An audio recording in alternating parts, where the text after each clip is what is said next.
3 अगस्त 2025 जब NBEMS NEET PG 2025 conduct करता है।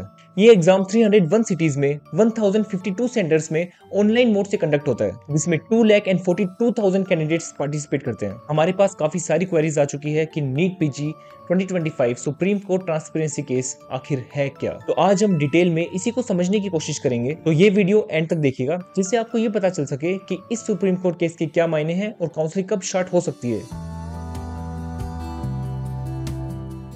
NBEMS प्लान करता है कि ये एग्जाम 2 शिफ्ट्स में किया जाए, पर सुप्रीम कोर्ट के जजमेंट के बाद ये एग्जाम 1 शिफ्ट में किया जाता है, जिसके कारण नॉर्मलाइजेशन का जो डिस्प्यूट था वो पूरी तरह से खत्म हो गया। पिछले कुछ सालों में नॉर्मलाइजेशन को लेकर काफी सारे केसेस किए गए सुप्रीम कोर्ट में, और उसी दौरान सुप्रीम कोर्ट ने बोला कि एग्जाम 1 शिफ्ट में होना चाहिए, ताकि जो नॉर्मलाइजेशन का डिस्प्यूट है, जो 2 शिफ्ट में एग्जाम होता है उसमें परसेंटाइल डिफरेंसेस आ जाते हैं, तो परसेंटाइल अलग अलग होने के कारण रैंक्स अलग अलग हो सकती थी।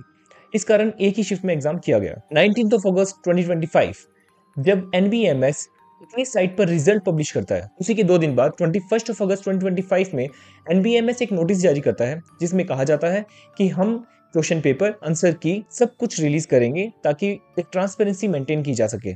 और ये ट्रांसपेरेंसी को लेकर NBEMS का एक बहुत अच्छा फैसला था। पर उसी के कुछ घंटों बाद एक और नोटिस जारी किया जाता है, जिसमें लिखा जाता है कि हम क्वेश्चन आईडीज रिलीज करेंगे और उसके साथ आंसर की रिलीज होगी। 29 अगस्त 2025 जब आंसर की रिलीज की जाती है, और वहीं से शुरू हो जाता है वो डिस्प्यूट जिसके कारण नीट पीजी काउंसलिंग डिले हो रही है। आंसर की रिलीज होने के बाद स्टूडेंट्स के कुछ सवाल खड़े होते हैं, जैसे रिजल्ट के बाद आंसर की बिना सवालों की रिलीज कर दी गई, अगर सवाल ही नहीं होंगे आंसर्स मैच कैसे करेंगे। हालांकि NBEMS ने क्वेश्चन आईडीज रिलीज की थी, जिसमें लिखा था जैसे क्वेश्चन 2 है उसमें आपने बी टिक किया है पर आंसर है डी, तो इस तरह से एक आंसर की रिलीज की गई। पर स्टूडेंट्स का मानना था कि बिना क्वेश्चन जाने हम आंसर को मिलान कैसे करेंगे। दूसरा, हमने जितने क्वेश्चन अटेम्प्ट किए थे स्कोर कार्ड में उससे ज्यादा या कम बताया गया। तीसरा, एक्सपेक्टेड मार्क्स और रिजल्ट के मार्क्स में काफी डिफरेंसेस है।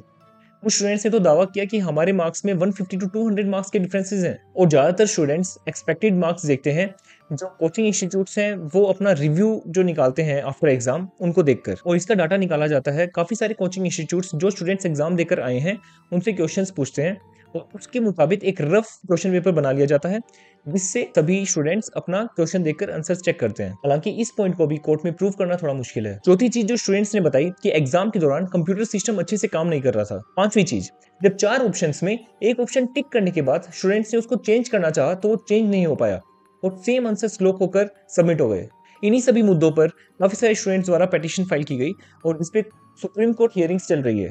पहले सुप्रीम कोर्ट की हियरिंग्स अक्टूबर में स्टार्ट होने वाली थी, टाइमली सब चीजें अच्छे से हो पाए, इसलिए सुप्रीम कोर्ट ने 12 सितंबर से अपनी हियरिंग स्टार्ट कर दी। और अभी भी काउंसलिंग डेट क्या होगी या कब से काउंसलिंग स्टार्ट होने वाली है, इसके बारे में कोई रिजल्ट नहीं निकला है। NBEMS की साइट पर भी अभी कुछ नहीं आया है, और जैसे ही इस सुप्रीम कोर्ट केस का कुछ रिजल्ट आता है वो तभी एक नोटिस जारी कर नीट पीजी 2025 काउंसलिंग की डेट अनाउंस कर देंगे। इसी दौरान काफी सारे स्टेट्स ने अपनी काउंसलिंग और रजिस्ट्रेशन प्रोसेस स्टार्ट कर दिया है, जिसमें कुछ साउथ के कॉलेजेस और गुजरात शामिल हैं। थैंक यू सो मच, और सुप्रीम कोर्ट केस के बारे में अपडेटेड रहने के लिए सब्सक्राइब करें मेडिकली अनस्क्रिप्टेड।